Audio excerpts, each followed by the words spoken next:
dandeessu karaa jabaa. Xalayamuun naannaa barreessu boodiif chokkoleechi naa barreessa. Oromoon haa xiiqattu.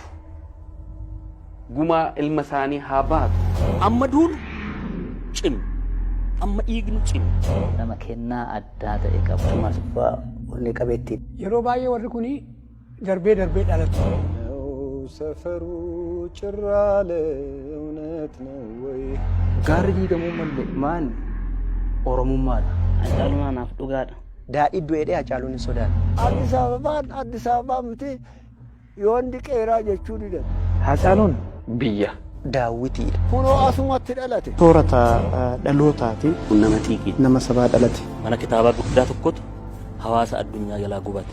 Buqqeetu dhagaa cabse. Lakkoofsi 6 kana caaluuti. Asittidha kan inni tottolfamee bahe. Kaleessas Oromummaatti amana bayees gartuutti nama. Waan ilmoo akkanaa eenyumaaf waa kennuu jedha. Walirraa fagaanne kunoo dugdaa garaa taane. Nutti dhiistee deemte atisoo seenaa garaan baane. Achi buuteen kee dhabame akka miila bakar waaree. Haccee hundee ilma Oromoo wal jaalachaa wal dhabnaaree.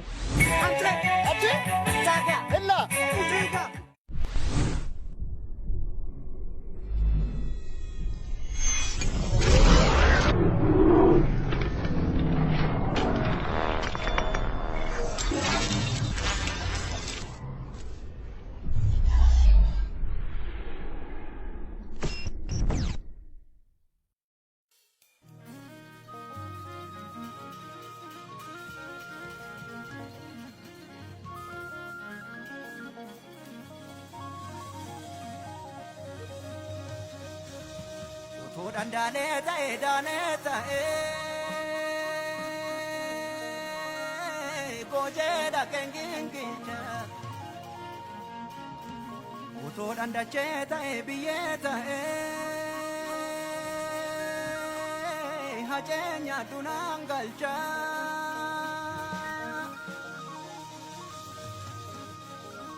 Buram Punyang Kabdi Bektem pumpatu mane Garangko di bekabri dupi bati Bakteni matu mane Ilmu lenjadu eda pardu eda Warabe sigadare Chike sawa cheda parwa cheda Chapen tu ludok sare Sina lerer munya tu hinjene Lubu sakali sabasam kene Waila fagabati margum male Waina madue tinggalle male Ni hafte jene garang kutane Ni uftas jene abdi norane isin boyni yaalane gini mararosir. Namni dachee kanarratti yoo dhalatu baay'eedha. Yoo lakkaan garuu hedduu keessaa muraasatu akka ibidda tulluurraa ol bahee mul'ata. Namni gaafa dhalatu sabaaf yookaan warraafi yookaanis ofiisaatiifi gariin immoo sadanuuf osoo hin taane dhalatanii dhaloota qofaa tolanii hafu. Nutis kanumarraa kaanee kaaniin baga dhalate yookaan dhalatte jenna gariin ammoo osoo dhalachuun isaa hafee yookaan haftee jennee gocha yookaan oolmaa isaatiin ni abaarraa yookaan immoo ni janyaa ni eebbifnaa ni leellifnas. Mucaan kun dachee maccaa kan warra dursee adda isaa qabsoo Oromootiif kennaa dhaga'ee amboo ambaa lafaatti yoo dhalatu namoonni baay'een tarii akka abbaasaa qawweeriyaa godhata yookaan ammoo akka haadhasaa garaa laafee guddata jechuun alatti namni waan addaa yaada jiraachuu baatullee abbaan isaa garuu Haacaaluu baasaniifi maaliifi karaa kamiin yoomii fi akkamitti Haacaaluun eenyu akka caalu garuu yeroodhaaf wanti beekamu hin jiru hawwiidhuma qofaanii. Obbo Hundeessaan Haacaaluun akka sirbu hin fedhanii mucaan koo baratu jedhu Dooktara barbaadu isa boruu ayyuu ta'ee rakkoo Oromoo fi Oromiyaa furuu isa boruu goota ta'ee gidiraa fi roorroo Oromoo mataa gadi qabee gaachana ta'ee fi qolatuu wabii Amboo barbaadu. Kiraara tokko qaba. Kiraara kana fudhatee qarreen tokko goda kana jirti. Iddoo sanatti bahee kiraara kana rukutaa. Anillee maaliif kiraara kana rukutaa? Zariin koo weddistuu miti. Maaliin jedhee dallolaanii inni qofa egaa waaqatu kennaafi. Dhiibbaan abbaa isaa kun biraa hin hafne. Wajjumaan manaa bahee hiriyaa isaa biras ga'e. Faantuunis Haacaaluun akka sirbu hin feetu. Garuu immoo sagalee isaa kiiloolee sana yoon dhageenye yaadaan qalbii cabdii. Kiraara rukutaa, kiiboordiin taphataa, meeshaa keessaa jechuudha. Innaa yeroo mara eeguu deemu in sirbaa deema. Akkuma isin jedhe manni hiriyaa immoo manuma keenya bukkee waan ta'eef foorcaafaa deema, sirbaafaa deema. Even waan inni hojjedhu irree otoo jiraate dhiisee tanan isa laaluudhaa ba'aa ture dura. Innaa ani sirba akkasittiin sirbu ammana miira keessa nan galchu. Garuu maalan jedhanii acee koo sirbituun mee mootummaa waaqaan dhaaluun jedhan. Yookiin akkas jedhu dhiisimee waaqni kan naa kenne kanaaf miti naan jedha. Haacaaluunis kanaaf weelloo isaa tokko keessatti yoo jirtu an jiraa kanaan achiin jiru jedhee jaalala ishiif qabuu fi oolmaa ishii ni jajee ni galateeffate siim.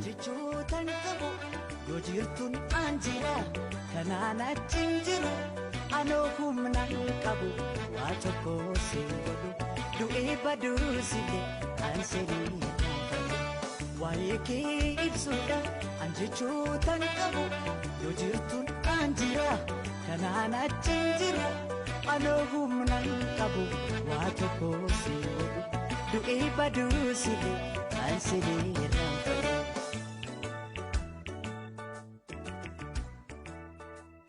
Mucaan xobbeen kun fedhii abbaa fi hiriyaa isaa dagatee kiraara qabatee qarree dabbisitti bahee aartii akka burqituu keessaa ol danfuun of dhaggeeffataa, of madaalaa, of sirreessaa, quuqqaa fi quuqama keessa isaa fi Oromoo keessa jiruu baasuu danda'uusaa of safaraa.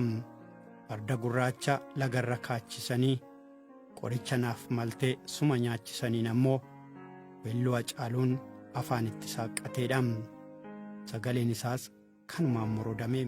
Farda gurraacha lagarra kaachisanii qoricha naaf hawwitee si nyaachisanii qoricha naaf hawwitee sanoo dhaga'e. Inni alaa weddisaa dhufnaan kaatee immoo hidhiyaan isaa loldaan dubbuusaa maaruu waaqni.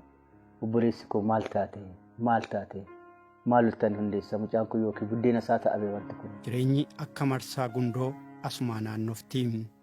Haacaaluun garuu kaayyoo fi mul'ata isaa wajjin qolee isaa jabeeffachaa fuulduratti.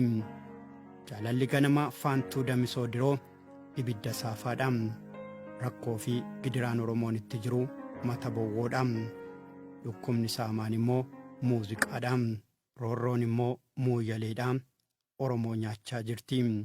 Daandiratti naana argummoo natti dubbata. Akkam natti dubbatte nan arrabsa. Arrabsee galee tana maafan arrabsee dhimboota ture. Mana keenya bira darbee mana isaanii dhaqan. Galgala mana riyaasaa tokkotu jira. Achitti kiraara taphata. Amma inni galutti ani hin galu manatti. Yookaan lukaan dhiqadhaa yookaan waan ta'e hin godhaa balbala marra dhaabbadhee isa eegaa. Yogguu inni galu innis ilaalu dheetu. Utuun barbaadin garagaree ilaalee darba mana keenya. Naanni darbee deemu bahee tanan amma inni mana isaa balbala mana isaanii bira galuutti dhaabbadheen gaggeessan. Achi galee rafaa deelii bakka kanumadha. Amman isaa argu garuu naasuun kun oolu xalayaa walii barreessina taphadhaan nageenyu yeroo calqabaatiif suura wajjin kaanii jechuudha. Hamboo keessa wanti nuuf hin jiru anaaf ajee. Laga keessa hin jirra. Iddoo awwaalaa irree nageessitu. Awwaala lafa maqaa isaanii faana dubbisiisaa ture. Karaa Addis Katamaa na fuudhee deema. Karchallee maasaa. Edda bahee irree karchalleedha. Edda bahee karaa karchallee deemnee mana koo kunuute. Xalayaan immoo naa barreessa. Hodiif kolleejjii jedhanii naa barreessa. Dhumarratti Haacaaluun hundeessaa dhimma mallatteessa. Ka hodiif kolleejjii naan jedha. Haacaaluun kana hundaa baachaa tulluu muuziqaa dhiibuu jalqabee. Namni tulluu dhiibuudhaaf manaa bahe immoo yoo milkaa'e ni jigsaa. yookaan immoo hanga jiguutti yoom biraa taa'am. Guluffiin fardaa, daakaan bishaanii, loon tiksuu fi taphni korboo ammoo Haacaaluu magaalaa Ambootii baasanii warra akaakayyuusaa goosuutti sagalchanii. Waggaa 70 irraa fudhadhe. Waggaa 70 fudhadheen lafa majaa jedhamu goosuutti guddise. Ilmoo koo bishaan daakuu barsiisee, sirba barsiisee, akkanatti sirboodhee, goota faarsanii jedhee. Tuqamuun jaalatu gaafa tuqame garuu abidda jechuudha. Goota waan godhoo dhabee nama wajjin illee walitti bu'ee gaafa namni gargar nama qabu ijatu diddiimataa. Haacaaluun Amboof dhala isaati, ilmoo isaati, dhiiga isaati, waa hunda isaati.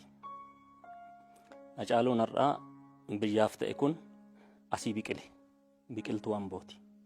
Oromiyaadhaaf immoo yoo fudhatte faajjii isaati, faajjii Oromiyaati, mul'ata Oromiyaati.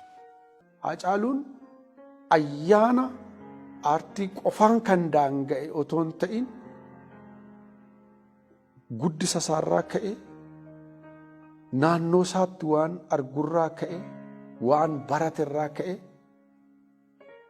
diddaa, gootummaa, fincil nama waawu jechuu naannoo baraterraa ka'e waggaa 27 dura sirni dargii kuffise kun yeroo dhufu akkamitti asitti gootummaadhaan akka lolaa ture, akka asin ceene akka lolaa ture uummanni kun.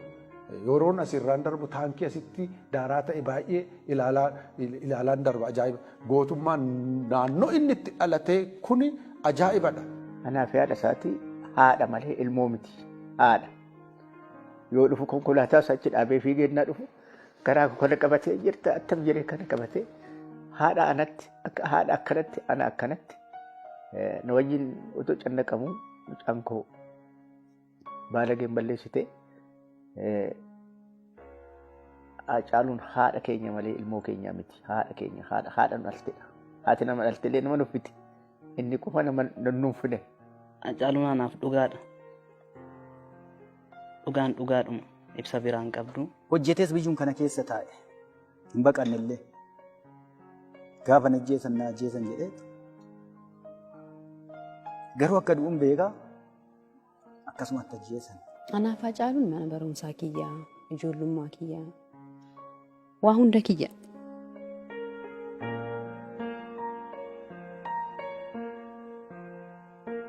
Yeroo inni daa'imaa fuulli isaa kun hin madaa akka malee. Yeroo sadeessi sana isheen barattu turte, hin baratti turte mana barumsaatti.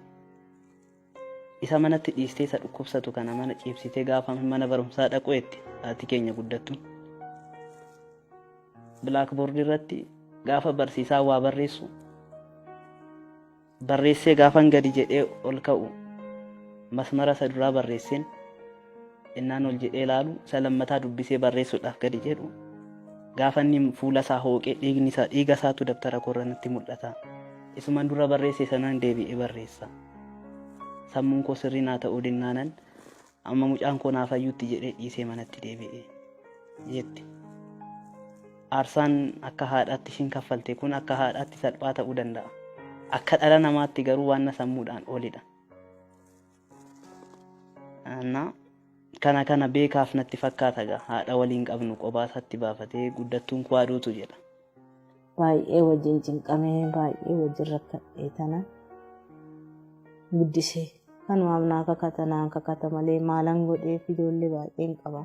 Namni lubbuudhaan jiru tokko yoo harki mirga isaatii tokko cite harka kiyyatu cite hin jiraadhu hin jedhu inuma jiraata.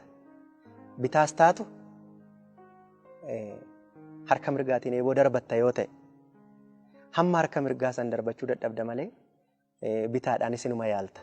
Namni yeroo tokko tokko yoo ijji tokko si jaame ija tokkoon baay'ee hubachuu hin dandeessu. Haacaaluu biraa har'a yoo ijji lama badayyuu otoo hin jedhee wanni natti hin ta'u. Addunyaa kanarratti diinni Haacaaluun qabu yoo jiraate soba. diinni Haacaaluun qabu yoo jiraate fakkeessuudha. Diinni Haacaaluun qaba yoo jiraate shira. Fakkeessituu miti Haacaaluun baay'ee. Sakandii tokkoof bara rakkina nama horiin isan dinqineedha. Waan namaa waan amma naan jaalatu. Waan dhugaa isaarratti taasitti immoo eeboollee akkanatti fuuldura qaban itti dirmee du'a malee irraan deebi'u. Kansaa adda. Kansaa adda. Beekumsi isaas guddinni isaas durumarraan itti fakkaata. Bakka guddaa ga'uu yaada. Jaalalaan guddatee horii tiksuu kanarratti baay'ee gara akaakayyuutti adeema. Maatii keessatti jaalalumaan guddate Oromoo biratti immoo irra jireessa eenyummaa isaatii nama quuqamudha buleessi ko. Dhaloonni isaa gindii dhumsaatti duubaa kaasee abba torba dhalate. Abba torba dhalate haadhaan abba torba dhalate. Illaammu keessaa bahe abeebe keessaa bahe. Kan akka zoogaa booji'aa zarii isaati. Dhalattee daa'imummaa isaatiin dhugaa irrattan du'a jedhe. Balsa gafaa du'a. Balsa gafa maatoo. Qabayyoo gafaa du'a. Gara suuqoricha xaaliyaanii. Kuuna gama sana miti kan xaayilaanitti fannise dajjaa garsuu dhuki. Xaayilaanii dhaabee kan itti fannise iddoon kun. Iddoo jagni itti dhalatu. Iddoo waraanaati iddoon kun. Seenaa Taaddasaa Birruu hin gaafata. Seenaa Badhaadha Dilgaasoon gaafata. Akkasumas immoo Agarii Tulluun gaafata. Seenaawwan jiran kanan gaafata. Hawwiin isaa guddaan bilisummaa kana. Goota sanyii daraara kamanii daraara maal xajjeesse diinuma keenya xajjeesse miti daraara kamanii waan hin jiru. Zoogaa booji'aa akaakayyuu xoolaaf abeebe qeerransuma. Namoota ibsuudhaaf edaa jechoonni dadhaboodha. Dadhabina jechootaatu arge Haaceen ibsa jedhee. Laafina jechootaa jechootatu na harkatti laafe. Isa ibsuudhaaf. Walirraa fagaanne kunoo hundugdaa garaa taane. Nutti dhiistee deemte atisoo seenaa garaan baane. Achi buuteen kee dhabame akka miila bakar waaree. Haacee hundee ilma Oromoo wal jaalacha wal dhabnaaree. Achi buuteen kee dhabame akka miila bakar waaree. Haacee hundeessaa ilma Oromoo wal jaalacha wal dhabnaaree. Wal dhabnaaree wal dhabnaaree wal dhabnaaree akkamitti wal dhabnaaree. Erga umuriin isaa barnootaaf ga'ee fedhii abbaa isaa guutuu fi Kayyoo Jeneraal Taaddasaa Birruu galmaan ga'uuf mana barumsaa Oddoo Liibanitti barachuu jalqabeem. Oddoo Liiban keessatti ijoolleen baay'achaa Haacaaluun immoo caala qaacimmachaa Oromummaa ol kaasaa gadoon muuziqaa fi hiraarsaan siyaasaa isa dhamaasus jireenyittuma fufeem.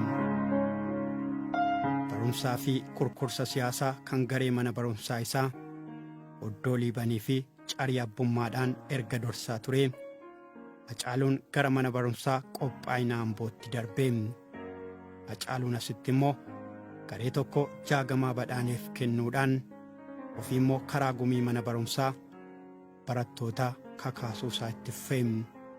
Barri 1995 Amboof jabana dukkanaatiin Oromiyaaf immoo bara gaddaa yeroo itti barattoota ishii qaqqaalii hedduu itti wareegsifteedha.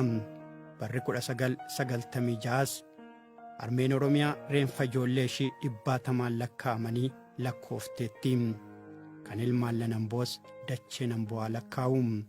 Maamoo mazammir asi cimaadha barbaadan galaafatan. Hargaa'u dinqaa nama yeroo jalqabaatiif qawwee qabatee waddeessatti maqaan isaa hardhan ka'u. Cimaa Amboo jarri galaafatanidha. Daraaraa kafaniin galaafatan. Amma kana hundumaa kan galaafataniif maaliif? Jabaa isaanii yoo ajjeefne Amboo mataan gadi cabee jiiltee gadi teessi jedhaniiti. Dhiigni jara kanaa garuu daraaraa baay'ee dhayyi oomisha. Hargaa'u dinqaa baay'ee oomisha. maammoo mazammir baay'eedha yoo oomishe. Amma duunu cimnu, amma dhiignu cimnu. Isa ammaa kana immoo jiilchuuf otoo hin taane jaagamaan illee akkasumatti wareegame beekta. Jaagamaa badhaaniidha. Kan Haacaaluun adda. Deemi fagaadhu malkas luba faana bu'anoolanii roorroo namaatus didi jabaadhu garaan abbaa faana duuti du'anoolanii eegan oollee randeessinu yajoollee duutiin oollee. Fincilli diddaa garbummaa manneen barnootaa Amboo Haacaaluu Hundeessaa fi Jaagamaa Badhaanii dabalatee barattoota kanneen biroon dursamuu guutuu Oromiyaa wal ga'ee barattoota 100 lakkaa'amanis ni wareegame. Dubbiin osuma kanaan jiruu Haacaaluun siyaasaan mana barumsaa keessaa qabamee masaraa mootummaatti ijoollee 14 waliin hidhame. Haacaaluun yoo mana hidhaa galuu ergaa akkas jedhu barreessee hiriyoota isaatiif ergeemu. Ani nan hidhame osoo hin taane iddoo qabsoo kootiin jijjiirradhe jedheem. Bakki kun bakkatti shiftaan hidhamudha fi yakki gurguddaan bakka raawwatame bakkatti hidhamudha. Kanayyuu edda seenni dhageenya jechaadha. Maaliif jennaani keessaa homtuu seenuu hin danda'u duubarraatiin manni akkasii giraawundiin akkasii jedhamadhee uummanni Amboos hin beeku namni beekus hin jiru. Warra hojjetee fi warra hojjechiisu qofaatu beeka jechaadha. Sababii sanatti nu hidhanii fi tokkoffaa magaalaa irraa hidhuudha, lammaffaa asfaaltii irraa hidhuudha. Yoo ajjeesanis yoo iyyanis namni si dhagahu hin jiru jechaadha. Kanaatiif akka barbaadanitti nu reebuudhaaf akka barbaadan nu fannisuudhaaf yoo duunillee akka nu dhageenyee fi kanaafidha kanatti isaan filatan. Hidhamuu jechuun maal akka ta'e naan galuu hin beeku ture. Bakka Haaceen har'a hidhamee boru bahaadha kiyya kan inni eegaa ture. Achi boo'ee tanan gara manaatti galee bariitu isaa bakka hidhame sanan deeme hin argisiisan. Yeroo mara ganama guyyaa galgala utuu achi hin gahin hin deebi'u. Achi guyyaa sadaffaa isaattidha. Obboleessi isaa fi eessumni isaa dhufanii huccuu fi nyaata qabanii maal hojjettanaan jedhan. Lakki Haacee yoo argisiisan jedhee ilaaluuf hin sitti hin argisiisanii kana boodaas hin dhufinnaan jedhan. Manadhaa sanatti gaafa tokko ooleen beeku ga'a. Hunnoo si du'e reeffa fudhadhu naan jedhu jedhee tanan barii bareedha qaqqabsii wayii godhee. Maali Haacuu horiyoonni kee yoo fayyumaa? Maal taatee akkana taataa? Maalum jaalattamaan sii fiduu jedhaan. Ani harree miti beeree naan jedhe. Waa yaadaan jira harree miti alee. Sammuu keenyaaf qalbii keenya dhabnee akka baanu ture. Faallaa sanaa taanee baane nuti garuu. Dhokkamneetu maatii jalaallee nu dhoksaniitu. Nullee waliin arginu achi keessatti warri nu qoratan illee poolisii magaala kanaaniti. Federaala irraa dhufanii poolisii federaalaati. Ani mana isaa gadi kanatti hidhamee Haacaaluun kun mana kanatti hidhamee egaa mana kana hidhaatu wal nu barsiise jechuudha.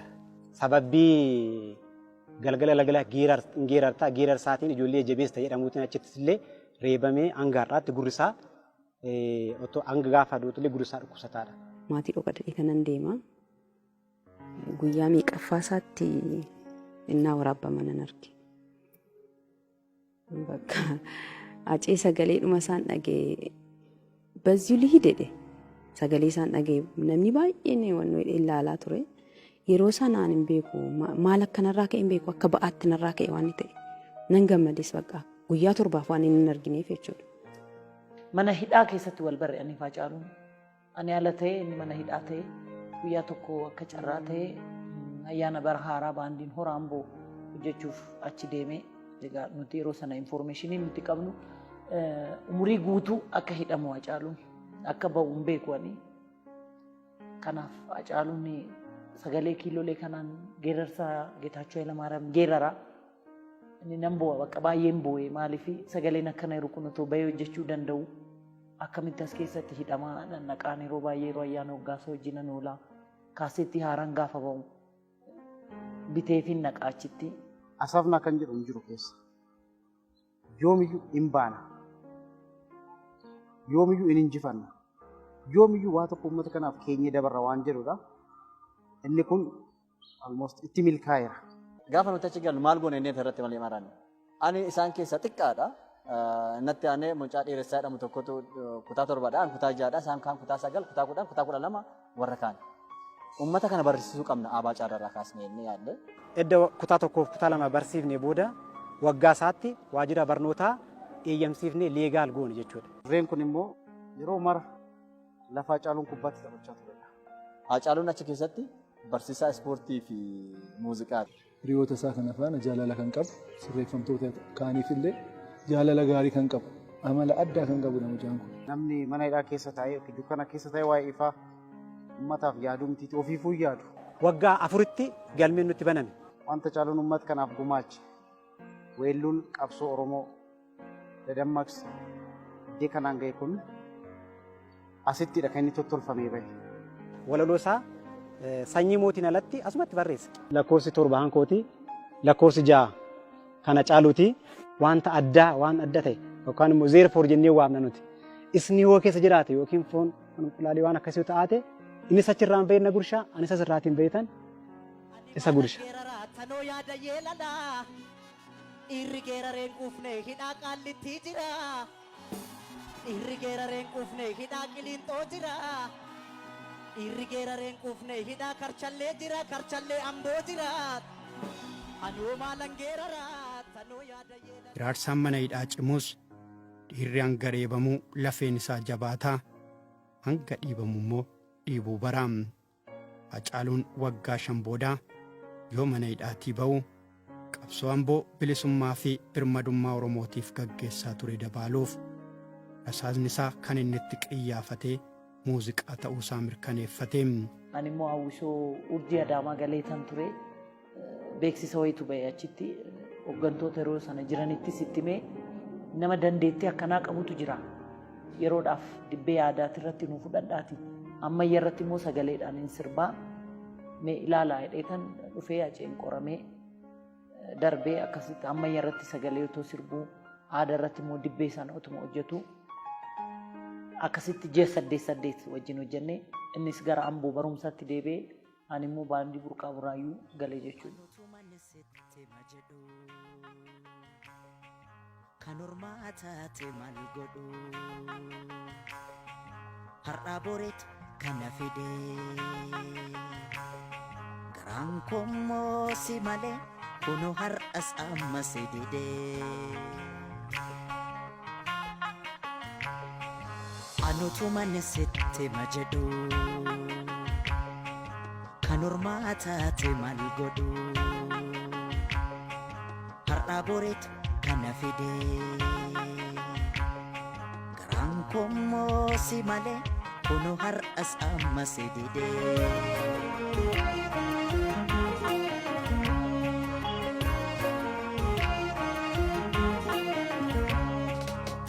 Kunoo har'as annan jira angappiidhaan quba nyaachaa.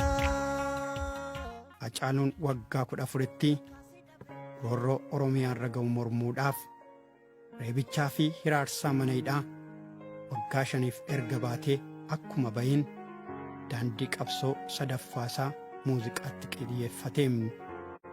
Qabsoon manneen barnootaa oddoo liibanii hanga qophaa'ina Ambootti milkiidhaan kan mana hidhaas injifannoo guddaadhaan.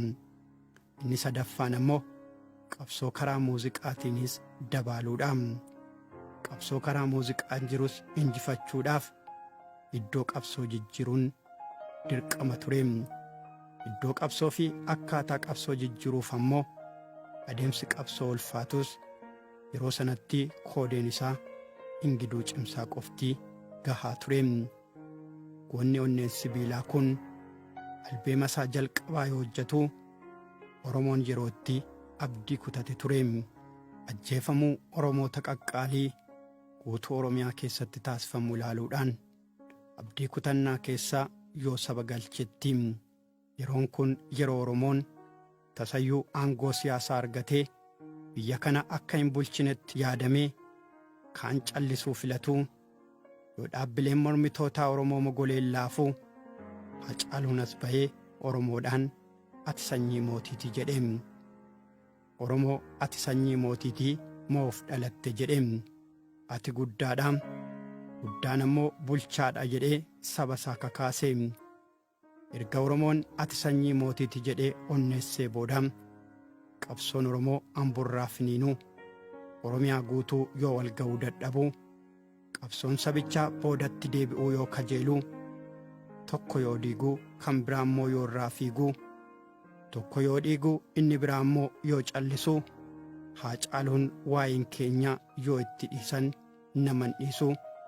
Dubbii keenyatu akkan taane jedheem. Waa'een keenya akkamittiin dhiifamaam. Yoo dinnee diddaa barraam. Yoo fincillee ammoo ni bilisoomnaam. Yoo falmanne immoo ni walaboomna jechuudhaan itti geerareem. Sirba kanaan Oromoo wal ta'ee wal dhaga'eesiim. Ammas kaayyoon Haacaaluu fi Oromoo galma hin geenyeem. Inumaayyuu dubbiin Oromoo cabarratti okkola ta'ee maqaa maastar pilaanii jedhamuun handhuurri Oromiyaa Finfinneen Oromoo irraa cituuf kaateem. Seenaa Oromoo keessatti qabsoon dhiigaa fi aarsaa wareegama guddaa nama kaffalchiisu yoo dhufu Haacaaluun ni barbaachisa tureem. Dura bayeetuu maalan jira jedheem. Ofii boodatti deebi'ee Oromoodhaan hin jirtu hin jennee anatu hin jiru jedheem. Osoo ani jiruu Finfinneen nurraa hin cittu jechuu isaatiin. Gullalleen kan